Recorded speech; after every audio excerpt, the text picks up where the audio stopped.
Serikali ya Jamhuri ya Kidemokrasia ya Kongo DRC imetangaza Jumamosi kuwa habari zilizotolewa awali na serikali hiyo ya Kinshasa kuwa kulikuwepo na mlipuko mpya wa Volcano karibu na kulikotokea mlipuko mwingine wiki moja iliyopita kwenye mlima Nyiragongo kuwa si za kweli. Wizara imeeleza kwamba picha zilizochukuliwa kwa ndege iliyosafiri kwenye eneo hilo la Volcano zaonyesha kuwa hakuna mlipuko wowote wa Volcano na hakuna kitisho chochote kwa makazi ya maeneo ya kaskazini mwa mlima huo jirani na ule wa Nyiragongo ulioripuka wiki moja iliyopita.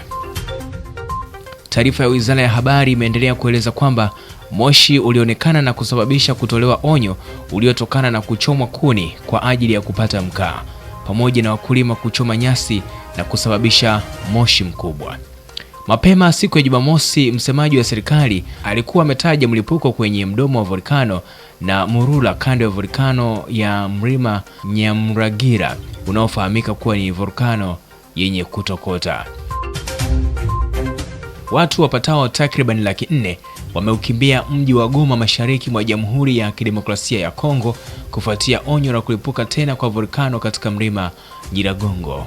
Maafisa wa Goma wamesema familia zipatazo 80,000 ambazo ni sawa na takribani ya watu wapatao 400,000 waliondoka Goma Alhamis kufuatia tahadhari iliyotolewa na serikali.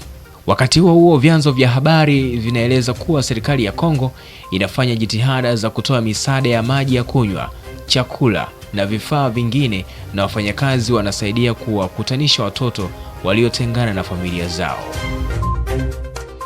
Awali, ofisi ya Umoja wa Mataifa inayoratibu misaada ya kiutu OCHA ilikadiria kuwa takribani watu wapatao 400,000 kati ya 600,000 wa mji huo wataathirika na agizo hilo ambalo limetolewa kwenye wilaya 10 kati ya wilaya 18. Hadi sasa taarifa zinaeleza kuwa watu wapatao 34 wamefariki dunia kutokana na athari za mlipuko huo wa Volcano uliotokea juma lililopita. Hapa ni DW24 Swahili, mimi ni Erasto Meshauri. Kwa habari zaidi tembelea kwenye website yetu ya www.dw24news.com ili uwe karibu na habari na matukio yote ya dunia.